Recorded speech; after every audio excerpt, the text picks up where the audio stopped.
Oh hey, how's it going? It's Emily, and today I wanted to film a book tag. So I was trying to figure out what else I could film when I had a little bit of time, and I was trying to look for tag videos that didn't actually require me to be around my bookshelves. So I figured it would be a good opportunity to do the reading habits book tag, because that is just a series of questions about your reading habits, and that doesn't actually require me to be around my bookshelves. And I also think it would be kind of fun to just do this periodically and see if my reading habits change over time.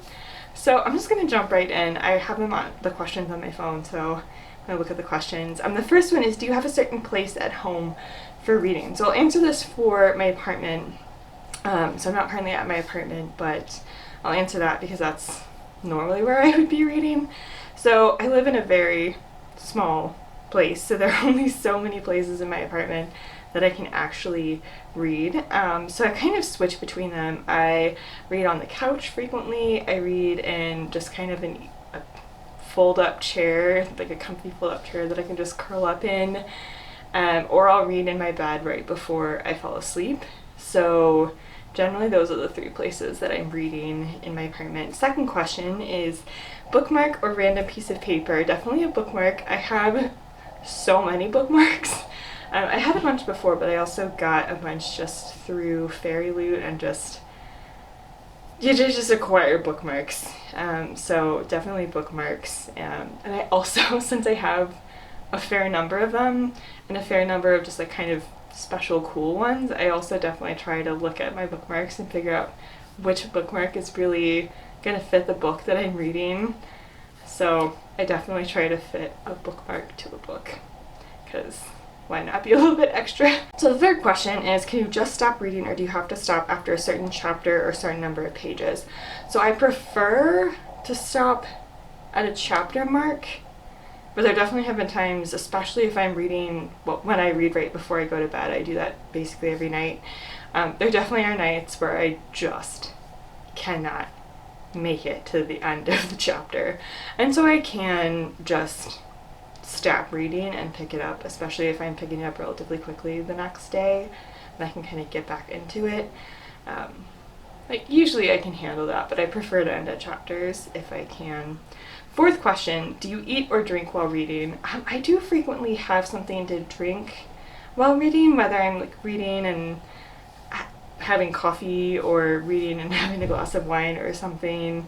I do frequently have something to read. I'll only very occasionally eat something while I'm reading.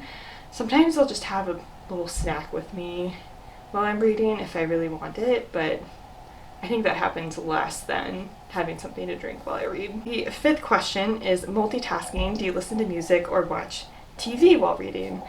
Not usually. I don't generally have stuff on in the background when I read. If I listen to something while I'm reading physically, it's usually because I found the audiobook of the book that I'm reading and I love listening to the book while physically reading it.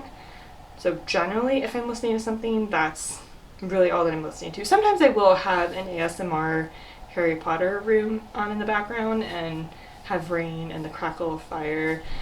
Sometimes I will do that, but I think that doesn't happen as often as it should. That's kind of nice when I do that or think about doing that, but generally I'm not listening to something or watching something. I certainly don't generally try to read while watching TV, especially since I stream a lot of stuff and there aren't commercial breaks for a lot of the stuff that I watch.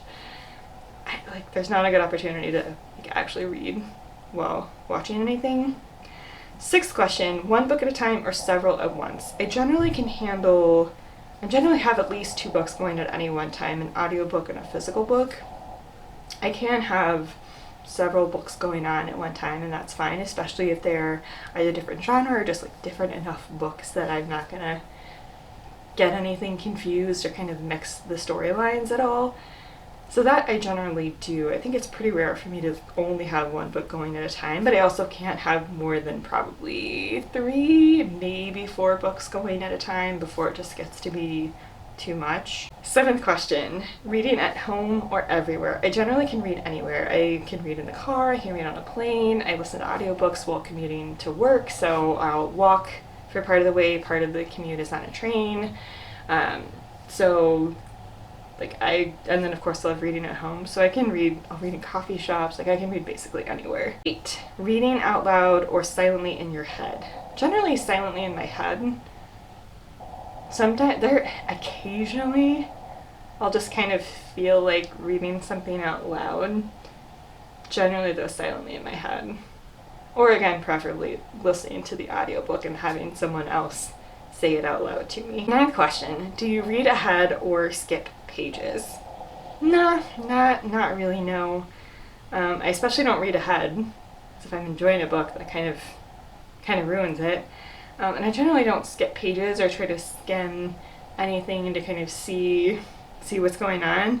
Even if I'm not liking a book, like I generally, like I know some people are like, hey, I'm not really into this book, I'm just going to kind of skim the rest of it to see if I really think I should go back and like really read it because I think it'll get better.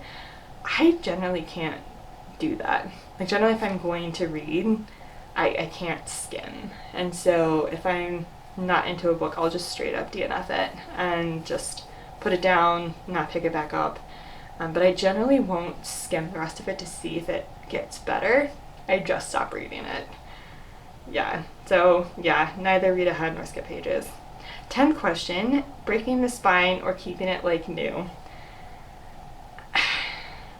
I mean, it's not like I try to destroy spines or anything, but like it's hard, especially paperbacks or, you know, old paperbacks in particular. It's really hard to keep them. I mean, even if you've only read it once, it can look like it's been read many times, and sometimes there's just nothing you can do about it. So I don't try to break the spine in though necessarily. I think it just kind of happens. Like maybe a little bit if a book is particularly stiff and it's just like actually difficult to kind of hold and read, then sometimes you gotta break the spine in a little bit, but I don't typically intentionally do that, and I definitely don't try to keep it super pristine. I don't particularly care if, you know, the edge of a book shows that I've read it and loved it. It doesn't particularly bother me. And 11, the final question, do you write in your books? Sometimes, yes, actually. So if I don't particularly feel inspired to annotate a book, I won't. Sometimes the first time through, if I really feel like the writing is speaking to me or there are a bunch of things that I'm going to want to go back and remember, sometimes what I do is the first time through I'll just tab it, and that way if I realize later on that I'm never going to reread it, I still can at least donate it and someone else can read it without having anything in the margins. Although sometimes people like picking up a book used that has writing in the margin just to see what someone else has written or thought about it. But sometimes I'll do that the first time through and tab it, but not write, and then as I reread it, I'll kind of write all of my thoughts and underline the gorgeous quotes or something. There are definitely occasions though where I just straight up, I feel like I have to. Like it's just a gut feeling that I don't frequently, like super frequently get, but there definitely are times, or even just the first time through, like I have to write my thoughts on the side and like underline some of the quotes and react. That happens pretty rarely. Typically I'll tab it and annotate it a second time through. Or if I just know, like on a reread at some point, even if it's way later, like I'm annotating the Harry Potter books right now. So that I know I'm gonna want a copy that's annotated. But yeah, so occasionally I definitely write in my books. Not always. I don't always feel super moved to. Yeah. Anyway, I hope you enjoyed. Thank you so much for watching. Let me know your answers to these questions, because I think it's always fun to just to kind of learn the habits of other readers and how different they can be for different people. I just think it's super interesting. But yeah, thank you so much for watching. Be sure to subscribe for more bookish content. I'll link my Twitter and Instagram down below. That's where I like to hang out and chat with people. And I'll see you in the next one. Bye.